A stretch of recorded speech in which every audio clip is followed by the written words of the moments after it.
Hi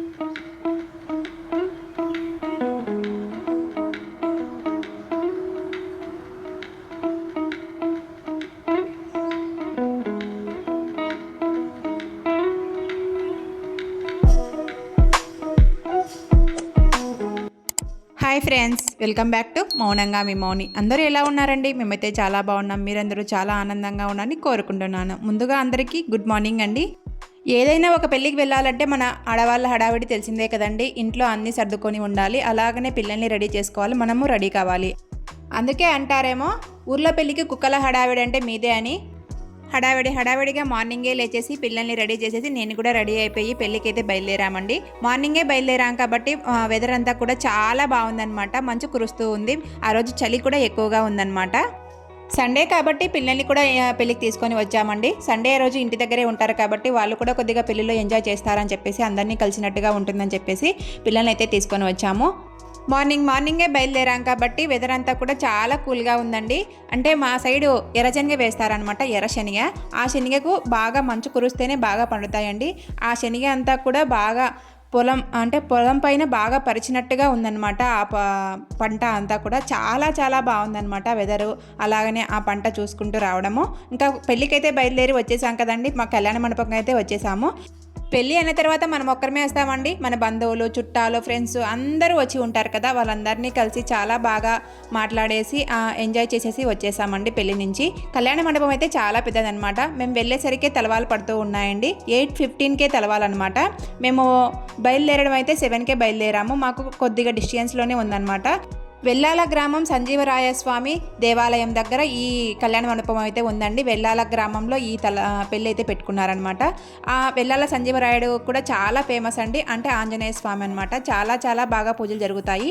చుట్టుపక్కల గ్రామాల వాళ్ళంతా కూడా ఇక్కడ పెళ్ళిళ్ళు పెట్టుకుంటూ ఉంటారండి. ఈ పుణ్యక్షేత్రంలో అంత బాగా జరుగుతూ ఉంటాయి. అలాగనే శ్రావణ మాసము అంతా కూడా పూజలు కూడా బాగా చేస్తూ ఉంటారండి. శ్రావణ మాసంలో ఆంజనేయ స్వామిని కూడా బాగా కొలుస్తూ ఉంటారు కదా. అందుకోసం ఆ ఆంజనేయ స్వామిని అయితే బాగా పూజలు జరుగుతూ ఉంటాయి. ఆకు పూజలని, అలాగనే రకరకాల పూజలన్నీ కూడా జరుగుతూ ఉంటాయి. పెళ్ళి చూసుకొని మార్నింగ్ టిఫిన్ అక్కడే చేసేసి మళ్ళీ మధ్యాహ్నం లంచ్ కూడా అక్కడే చేసేసి కొద్దిగా ఫ్రెండ్స్తో, చుట్టాలతో బాగా కబుర్లు ఆడేసి ఇంటికి వచ్చేసామండి. ఇంటికి వచ్చిన తర్వాత అయితే మేము ఇక్కడ ఒక DIY చేశానండి. చాలా యూస్ఫుల్ అవుతుంది మీకైతే. ఇంట్లో ప్లక్కర్లని, హెయిర్ బ్యాండ్స్ అని అన్నీ చెల్లాచెదరగా వేస్తూ ఉంటారు కదండి. మనం కానీ మన పిల్లలు కానీ ఒక బాక్స్లో పెట్టినవన్నీ కూడా పిల్లలు కుదురుగా పెట్టరు. అందుకోసం నేను ఇక్కడ ఒక DIY చేస్తూ ఉన్నాను. మా ఇంట్లో కూడా అలాంటి పరిస్థితి కాబట్టి. ముందుగా అయితే మనం వాడని చున్నీస్ ఉంటాయి కదండి. ఆ చున్నీని ఒకటైతే తీసుకున్నాను అనమాట. వాటికి బార్డర్ కూడా వచ్చింది, ఇలాంటి వైట్ బార్డర్. ఆ బార్డర్ని అంతా కూడా తీసేసాను అనమాట. ఆ తీసేసిన తర్వాత ఆ చున్నీని 3 ముక్కలుగా చేశాను. అంటే కొలుచుకొని మరి 3 ముక్కలుగా చేశాను.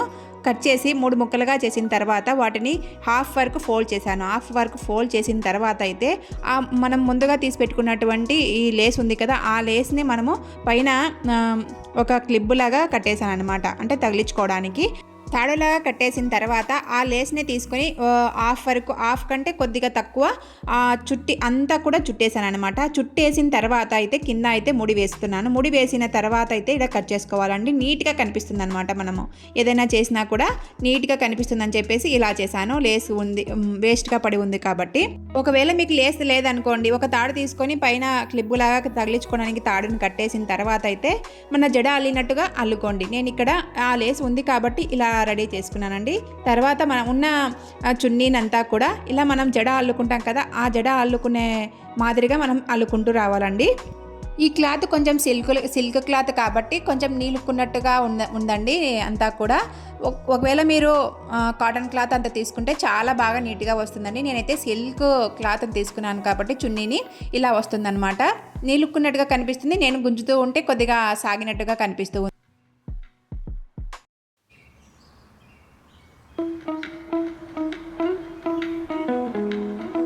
చున్నీ అంతా అల్లిన తర్వాత మనము కొద్దిగా వదిలేసి మనం రబ్బర్ బ్యాండ్ వేసుకుంటాం కదండి జడకు, అలానే నేను ఇక్కడ ఆ లేస్ని కట్టేస్తూ ఉన్నాను. ఆ జడకైతే ఆ జడకు కట్టేయడం వల్ల బాగా నీట్గా ఉంటుంది. అలాగనే మనం అల్లిన అల్లిక అంతా కూడా ఊడిపోకుండా ఉంటుందని చెప్పేసి నేను ఇలా చేస్తూ ఉన్నానండి. లేస్ అయితే మీకు లేస్ లేదనుకోండి, రబ్బర్ బ్యాండ్ అయితే వేసుకోండి గట్టిగా. ఆ రబ్బర్ బ్యాండ్ అయితే గట్టిగా వేయడం వల్ల ఆ అల్లిన అదంతా కూడా ఊడిపోకుండా ఉంటుందన్నమాట. ముడి కూడా కొంచెం గట్టిగా వేసుకోవాలండి. గట్టిగా వేసుకోవడం వల్ల బాగా ఊడిపోకుండా స్టిఫ్గా ఉంటుందన్నమాట. గట్టిగా వేయడం వల్ల చూడండి, నేను ఇక్కడ గట్టిగా వేసిన తర్వాత అంతా నీట్గా నీలుకొని ఉంటే బాగా సరి చేసుకున్న తర్వాత ఇంకా కింద ఉన్న పార్ట్ అంతా కూడా కట్ చేస్తూ ఉన్నాను. కట్ చేయడం వల్ల క్లాత్ అంతా కూడా నీట్గా ఉంటుంది. అలాగనే మనం చేసిన DIY లుక్ బాగుంటుంది. అచ్చం మన జడ వెనకల ఎలా ఉంటుందో అలానే ఉంటుందండి. చూడండి ఎంత బాగా చేశానో. మీరు కూడా ఇలా ఓల్డ్ చున్నీస్ ఉంటాయి కదా, ఆ ఓల్డ్ చున్నీస్తో ఇలా ప్లక్కర్లు పెట్టుకోవడానికి ఇలా తయారు చేసుకోండి. నీట్గా ఉంటుందన్నమాట. ఆ ప్లక్కర్లు అన్నీ ఒక చోట పెట్టేసి మనం మర్చిపోకుండా, అలాగనే ఒక చోట పెట్టేసి పిల్లలు తీసి ఆడుకోకుండా, అందుకోసము ఇలా చేసుకొని ఒక చోట తగిలించుకోండి. బాగా నీట్గా ఉంటుంది. నేను తగిలించుకోవడానికి ఇలాంటి క్లిప్పులు అయితే ఉన్నాయండి నా దగ్గర. ఇంతకుముందు మీషోలో అయితే ఆర్డర్ పెట్టేశాను. ఆ క్లిప్పును అయితే తీసుకొని ఇలా షెల్ఫ్కి అయితే తగిలించుకుంటూ ఉన్నాను. షెల్ఫ్కి తగిలించుకోవడం వల్ల మనకేమి షెల్ఫ్ అనేది డ్యామేజ్ కాదనమాట. ఈ క్లిప్ వల్ల చాలా బాగా యూజ్ అవుతాయండి ఈ క్లిప్పులు వచ్చేసి. నేను మీషోలో పెట్టినప్పుడు ఈ క్లిప్పులు వచ్చేసి చాలా తక్కువ రేటుకి ఒక 20 వచ్చాయండి నాకు. నేను వంట రూమ్లో అలాగనే గరిటెలు పెట్టుకోవడానికి తగిలించుకున్నానండి. షెల్ఫ్కి తగిలించిన తర్వాత లుక్ చూడండి ఎంత బాగా కనిపిస్తుందో. అలాగని ఇలాంటి ప్లక్కర్లే కాకుండా హెయిర్ బ్యాండ్స్ కూడా మనం వీటికైతే పెట్టుకోవచ్చు. చాలా బాగా యూజ్ అవుతుందండి. తప్పకుండా ఓల్డ్ చున్నీస్ ఉంటాయి కదా, వాటితో అయితే ఈ DIY చేసుకోండి. చాలా యూస్ఫుల్గా ఉంటుంది మీకైతే ఇంట్లో. ఈ DIY మీకు నచ్చినట్టయితే ఒక చిన్న లైక్ అయితే ఇవ్వండి. ఇంకా తర్వాత క్లిప్పులు అవన్నీ, హెయిర్ బ్యాండ్స్ అవన్నీ ఉన్నాయి కదండి, అవన్నీ చెల్లాచెదరు చేసేసారండి మా పిల్లలైతే. నేను వాటిని అన్నింటినీ సర్దేస్తూ ఉన్నాను. హెయిర్ బ్యాండ్స్ అన్నీ పక్కన పెట్టేశానండి. ఫస్ట్ వాటిని పక్కన పెట్టేసిన తర్వాత నేను ఇక్కడ ఫస్ట్ ఒక డబ్బా అయితే తీసుకున్నాను. ఇలా ఐస్ క్రీమ్కి వచ్చిన డబ్బా ఉంటుంది కదా, ఆ ప్లాస్టిక్ డబ్బానైతే తీసేసుకొని మనకు కావాల్సినవన్నీ కూడా వాటిలో వేస్తూ ఉన్నాను. నా హెయిర్కి కావాల్సిన ఐటమ్స్ అన్నీ కూడా ఇందులో వేసుకుంటూ ఉన్నాను. అంటే క్లిబ్బులు, టిక్లు, అలాగనే మన శారీ పిన్స్ ఉంటాయి కదా, ఆ పిన్స్ కూడా వీటిలోనే పెట్టేసుకుంటూ ఉన్నానండి. ఎప్పుడైనా హడావిడి లేకుండా ఈ డబ్బాలో వెతుక్కోవడానికి ఈజీగా ఉంటుందని చెప్పేసి ఈ ఒక డబ్బా పెట్టేసుకుని ఆ డబ్బాలో అయితే వేసుకుంటూ ఉన్నాను. మీరు కూడా ఇలాంటి ఓల్డ్ డబ్బా ఉందనుకోండి, ఆ ఓల్డ్ డబ్బాని తీసుకొని రీయూజ్ చేసుకోండి. ఎందుకంటే ఆ ఓల్డ్ డబ్బాలు వేస్ట్గా పడి ఉంటాయి కదా, మన ఇంట్లో ఇలాంటి టిక్లు అలాగనే రబ్బర్లు అలాంటివన్నీ కూడా పిల్లలకి యూజ్ అయ్యేటి చెల్లాచెదరు చేస్తూ ఉంటారు. పిల్లలైతే ఆడపిల్లలు ఉన్నారంటే ఖచ్చితంగా చెల్లాచెదరు చేస్తూ ఉంటారండి. వాటిని పెట్టుకొని ఎక్కడంటే అక్కడ పడేస్తూ ఉంటారు. మన ఇళ్లలో కొందరికి షెల్ఫ్లు ఉంటాయి, కొందరికైతే షెల్ఫ్లు ఉండవు అనమాట. షెల్ఫ్లు లేని వాళ్ళైతే ఇలా డబ్బాలో పెట్టేసుకొని నీట్గా పెట్టేసుకోవచ్చు అండి. నాకైతే ఒక షెల్ఫ్ ఉంది, కానీ నేను పిల్లలు ఎక్కువగా తీస్తూ ఉంటారని చెప్పేసి ఇలా ఒక డబ్బాలో వేసేసుకొని పక్కన ఉన్నానన్నమాట. ఇంకా నేను మిగిలిన ప్లక్కర్లన్నీ కూడా వాటికే తగిలిస్తూ ఉన్నాను. ఫస్ట్ మనకు ఎంత చెల్లాచెదరుగా ఉందో చూడండి. మళ్ళీ అంతా నీట్గా పెట్టేసిన తర్వాత అయితే ఎంత నీట్గా ఉందో. నేను ఇక్కడ మనం దూకునే దువ్వెల్ని కూడా మన ఓల్డ్ ప్లాస్టిక్ డబ్బాలు అయితే వేసుకుంటూ ఉన్నాను. ఎందుకంటే అవి పెళ్ళిళ్ళలో ఇస్తూ ఉంటారు కదా, మనకైతే అవి ఊరికే పడి ఉంటాయి ఇంట్లో. ఆ ఊరికే పడి ఉండడం ఎందుకని చెప్పేసి ఆ ప్లాస్టిక్ డబ్బాని తీసుకొని ఒక పెద్ద డబ్బాను వాటిలో నేను ఇక్కడ దువ్వెనలు అయితే వేసుకున్నాను. అన్ని దువ్వెనలు ఆ డబ్బాలోనే ఉంటాయి, మనం వెతుక్కోవాల్సిన పని ఉండదు. అందుకోసం అలానే పెట్టేశాను. చాలా యూస్ఫుల్గా ఉంటుందండి. వీడియో నచ్చితే చిన్న లైక్ ఇచ్చి సబ్స్క్రైబ్ చేసుకోండి. మార్నింగ్ అయితే మ్యారేజ్కి వెళ్ళాలని చెప్పాను కదండి, మ్యారేజ్లోనే లంచ్ పెట్టేశారు, అక్కడే తినేసి వచ్చాము. ఇంకా డిన్నర్కి అయితే నేను ఇక్కడ చపాతీ, కోడిగుడ్డు పొరటు అయితే చేస్తూ ఉన్నానండి. పొరటు అంటూ ఉంటారు, మా సైడ్ అయితే ఎక్కువగా అన్నారనమాట. మీకు కొంచెం అర్థమయ్యే రీతిలో చెప్పాలని చెప్పేసి పొరటు అంటూ ఉన్నాను. కోడిగుడ్డు పొరటు మా సైడ్ అయితే కోడిగుడ్డు తాలింపు, కోడిగుడ్డు ఫ్రై అని అంటూ ఉంటారనమాట. నేను ఇక్కడ ఆనియన్స్ అన్నీ కట్ చేసుకున్నానండి. ఒక 5-6 ఆనియన్స్ కట్ చేసుకొని పెన్నం పెట్టేసి వాటిలో కొద్దిగా 2 టేబుల్ స్పూన్ల ఆయిల్ వేసేసి ఆయిల్లో బాగా ఫ్రై చేసుకున్నాను అనమాట. ఫ్రై చేసుకున్న తర్వాత బాగా కొద్దిగా వాటిలో ఉండే రాస్మెల్ అంతా కూడా బాగా పోవాలండి. అప్పటి వరకు మనం ఫ్రై చేసుకుంటూ ఉండాలి కలిపెట్టుకున్న తర్వాత ఒక 10 ఎగ్స్ అయితే తీసుకున్నానండి. ఆ 10 ఎగ్స్ ఒక గిన్నెలో వేసేసుకొని ఇలా అన్నిటినీ ఒకటేసారి వేసేసుకున్నాను. అన్నిటినీ ఒకటేసారి వేసుకున్న తర్వాత బాగా కలుపుకోవాలి. మనం మంటను లో టు మీడియం ఫ్లేమ్లో పెట్టుకొని మాత్రమే కలుపుకోవాలండి ఇలా చేసుకునేటప్పుడు, లేదంటే మాడిపోతుందన్నమాట. సండే కాబట్టి కొంచెం చికెన్ ఫ్రై లాగా చేద్దాం అనుకున్నానండి, కానీ ఇంట్లో అందరూ వద్దని చెప్పేసి అడుగుతూ ఉంటే ఇంకా కోడిగుడ్డు పొరోటా అయితే చేస్తూ ఉన్నాను. వీటిలోకి చపాతీ అయితే చేశానండి. మామూలుగా అయితే ఇంకా రైస్ యాజ్ యూజువల్ పెట్టేస్తానమాట. కొద్దిగా పెరుగులోకి ఉంటుందని చెప్పేసి రైస్ అయితే పెట్టేశాను. తర్వాత మనం అంతా లో టు మీడియం ఫ్లేమ్లో వేయించుకున్న తర్వాత అయితే కోడిగుడ్డు పొరోటా అయితే ఇలా వస్తుందండి. ఇలా వచ్చిన తర్వాత అయితే 1/2 టేబుల్ స్పూన్ పసుపుని అయితే యాడ్ చేసుకొని బాగా కలిపెట్టుకుంటూ ఉన్నాను. ఈ కోడిగుడ్డు ఫ్రైలో అందరూ అంటే కారం పొడి రకరకాలుగా వేస్తూ ఉంటారండి, కొబ్బరి పొడి ఇలాంటివన్నీ. నేను ఏం వేస్తానంటే మిరియాల పొడి వేస్తానండి. ఎందుకంటే మిరియాల పొడి కొద్దిగా టేస్ట్ బాగుంటుందని చెప్పేసి ఈ మిరియాల పొడి తినడం వల్ల కూడా మనకు నైట్ కొద్దిగా గొంతు నసనస ఉన్నా కూడా చాలా బాగా పనిచేస్తుందండి. ఈ మిరియాల పొడి వేసుకొని ఇలా కోడిగుడ్డు పొరుటు చేసుకొని తినడం వల్ల ఆ నైట్ కోడిగుడ్డు పొరుటు ఇలా మిరియాల పొడి వేసుకొని తినడం వల్ల కొద్దిగా నసనస తగ్గేసి జలుబు లాంటిది అనేసి కఫం లాంటివి తగ్గిపోతాయండి. అందుకోసము ఇలా మిరియాల పొడి అయితే వేస్తూ ఉంటాను. అలాంటివన్నీ జలుబులన్నీ కూడా తగ్గిపోతాయని చెప్పేసి మిరియాల పొడి వేసుకున్న తర్వాత కలుపుకున్న తర్వాత టేస్ట్కి తగ్గట్టుగా సాల్ట్ని అయితే యాడ్ చేసుకొని బాగా కలుపుకుంటూ ఉన్నాను.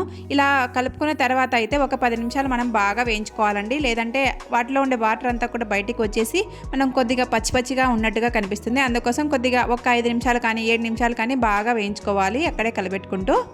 సాల్ట్ సరిపోయిందా లేదా అని అడ్జస్ట్ చేసుకోవాలండి. మనం చూసుకొని ఒకసారి సరిపోయిందా లేదా అని చూసుకొని నేను చెక్ చేసుకొని మళ్ళీ అడ్జస్ట్ చేసుకుంటూ ఉన్నాను. ఒక సైడ్ అయితే నేను ఇలా కోడిగుడ్డు పొరుటు చేస్తూనే ఒక సైడ్ చపాతీలు అయితే కాలుస్తూ ఉన్నాను. అటు సైడ్ మీకు చూపించలేదు. ఫైనల్లీ కోడిగుడ్డు పొరోటా అయితే రెడీ అయిపోయింది. పక్కన పెట్టేస్తూ ఉన్నానండి. ఇంకా ఇటు సైడ్ చపాతీలు చేస్తున్నా అని చెప్పాను కదండి. చపాతీ అయితే వేసాను చాలా వరకు చపాతీలు చేసేసానండి ఆ టైంకే. ఇంకా లాస్ట్లో ఒకటి ఉంది మీకు చూపించాలి చపాతీ అని చెప్పేసి చూపిస్తూ ఉన్నాను.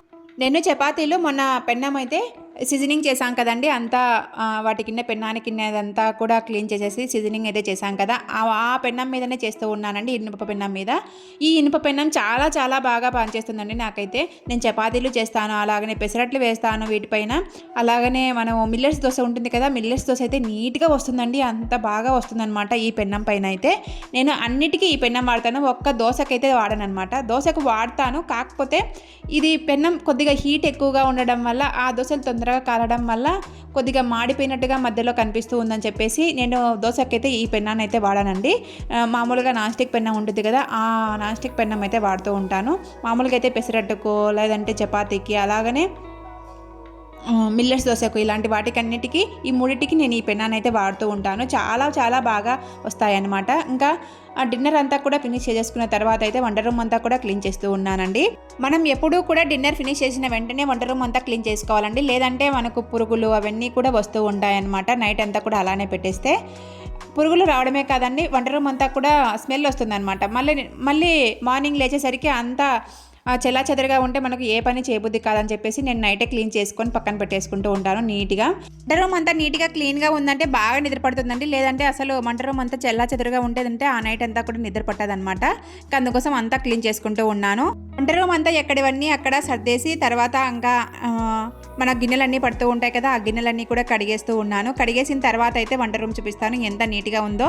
ఆల్మోస్ట్ నైటే క్లీన్ చేసుకోవడానికి ట్రై చేయండి. వంట రూమ్ అంతా కూడా అంత నీట్గా ఉంటుంది, మనకు కొంచెం ప్రశాంతంగా ఉంటుందన్నమాట. ఇంకా ఇవాళ వీడియో అయితే ఇదేనండి. వీడియో నచ్చితే చిన్న లైక్ ఇచ్చి సబ్స్క్రైబ్ చేసుకోండి. నా వీడియోస్ యూస్ఫుల్ అనిపిస్తేనే సబ్స్క్రైబ్ చేసుకోండి. మరొక మంచి వీడియోతో మళ్ళీ కలుస్తాను. ఉంటానండి. బాయ్.